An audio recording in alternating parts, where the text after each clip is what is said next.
Gumawa ng kasaysayan ang Japan sa kauna-unahang pagkakataon for 17 taon sa FIBA World Cup, nanalo Japan kontra Finland sa score na 78-88.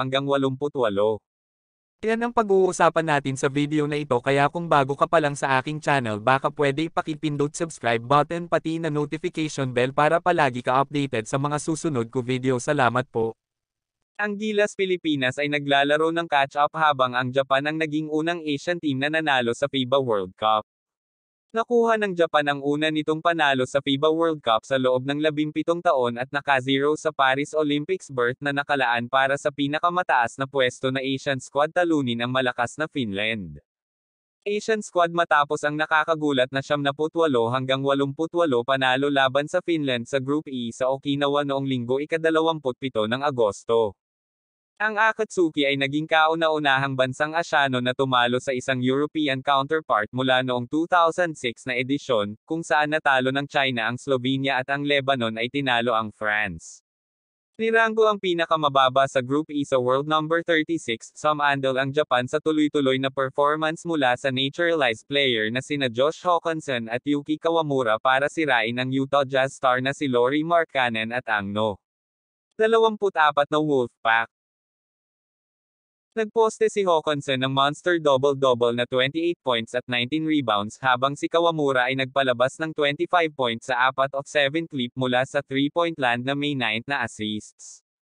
Bagamat ang Japan 1-1 ay inaasahang makaligtaan sa ikalawang round habang nakikipaglaban ito sa World No. 3 Australia para sa huling laban sa yugto ng grupo. Mayroon itong panloob na track para sa Olympic seat dahil ang lahat ng iba pang 5 Asian team ay nanatiling walang panalo. Bumagsak ang Pilipinas sa 0-2 sa Group A matapos ang nakakapanghinayang 80-70 na pagkatalo sa Angola. Ang Lebanon ay napatalsik sa Group H kasunod ng sunod-sunod na pagkatalo, habang ang China beat Jordan C at Iran G magdala ng magkaparehong 0-1 na tala.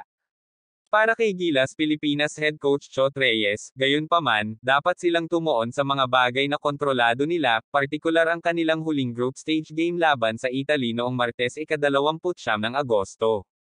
Ang isang malaking panalo laban sa World No. 10 Atsuri ay hindi lamang magpapalakas ng pag-asa ng mga Pinoy sa Olympic kundi pati na rin maglagay sa kanila sa posisyon na umabant sa ikalawang round. Umaasa kami na matalo ang Japan sa huling laro nito at manalo kami sa huli naming laro, pagkatapos ay magtay na ang lahat, ani Reyes. Ako sa dulo, magiging dependent, sa tingin ko, sa ibang mga laro. Hindi ito mapupunta sa ating mga kamay. Ang tanging bagay na nasa kontrol namin ngayon ay ang susunod na laro. Huwag mo kalimutan mag-like, subscribe sa aking channel. Hindi tayo maaaring mag-alala tungkol sa iba pang mga bagay na nangyayari.